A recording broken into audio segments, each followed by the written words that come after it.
Hi అండి. ఇవాళ మన ఛానల్లో ఇన్స్టెంట్ బన్ దోశ ఎలా చేసుకోవాలో చూద్దాం రండి. ముందుగా ఒక కప్ ఉప్మా రవ్వ తీసుకోండి. సుజి రవ్వ అంటారు కదా, అది బాంబే రవ్వ. 3/4 పెరుగు వేసుకుంటున్నా. ఇక్కడ కొద్దిగా పెరుగు ఉంది కదా, దాంట్లో వాటర్ కలుపుకోండి. ఇది బాగా మిక్స్ చేసి ఒక 5 మినిట్స్ బ్రేక్ ఇద్దాం. మీకు ఇక్కడ ఇంకా గట్టిగా ఉంటే ఒక 2-3 స్పూన్స్ వాటర్ కూడా వేసుకోండి. పచ్చిమిర్చి వెల్లుల్లి మిక్సీకి వేసుకుంటున్నా. మీరైతే తరుక్కోవచ్చు కూడా, నేనైతే మిక్సీకి వేసుకుంటున్నా. ఇక్కడ మనం పిండి పక్కన పెట్టుకున్నాం కదా, అది మిక్సీకి వేస్తున్నా. ఇక్కడ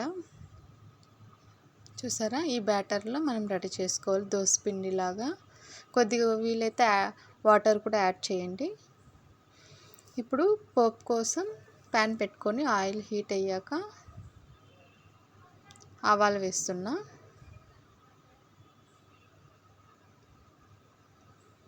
కొద్దిగా శనగపప్పు వేస్తున్నా. ఇప్పుడు పక్కన మిక్సీకి వేసుకున్నాం కదా పచ్చిమిర్చి వెల్లుల్లి.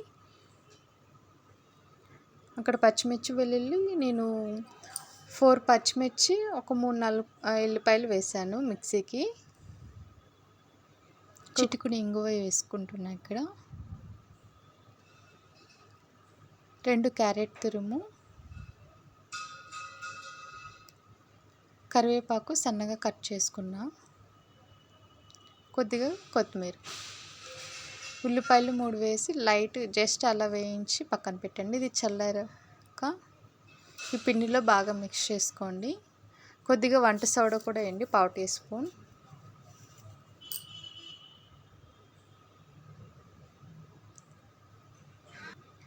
ఇప్పుడు ప్యాన్ పెట్టుకొని మీ దగ్గర ఉన్న చిన్నది ఇలా పోపు పెట్టుకునేది ఉంటుంది కదా, దాంట్లో ఇలా వేసుకోండి.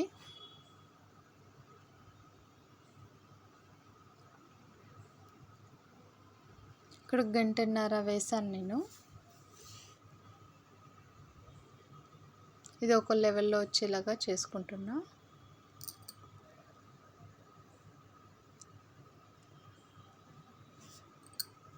ఇప్పుడు ఒక 2-3 మినిట్స్ ప్లేట్ పెట్టుకొని పిండి అనేది బాగా ఉడకాలి. కొద్దిగా ఆయిల్ వేసుకుంటున్నా, ఒకసారి చూడండి. ఇంకా మనకి ఇంకా పిండి అలానే ఉంది కదా. ఇప్పుడు టర్న్ చేసుకొని అటు సైడ్ కూడా ఇలా గోల్డెన్ బ్రౌన్ లాగా చేసుకుందాం.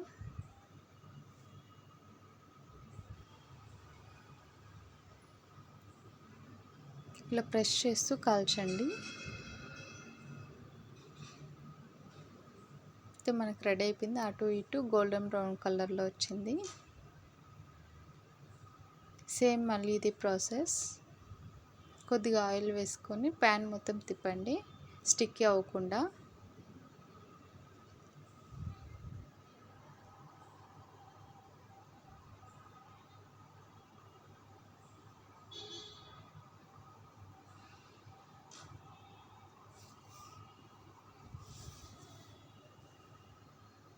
సేమ్ ప్రాసెస్ అండి.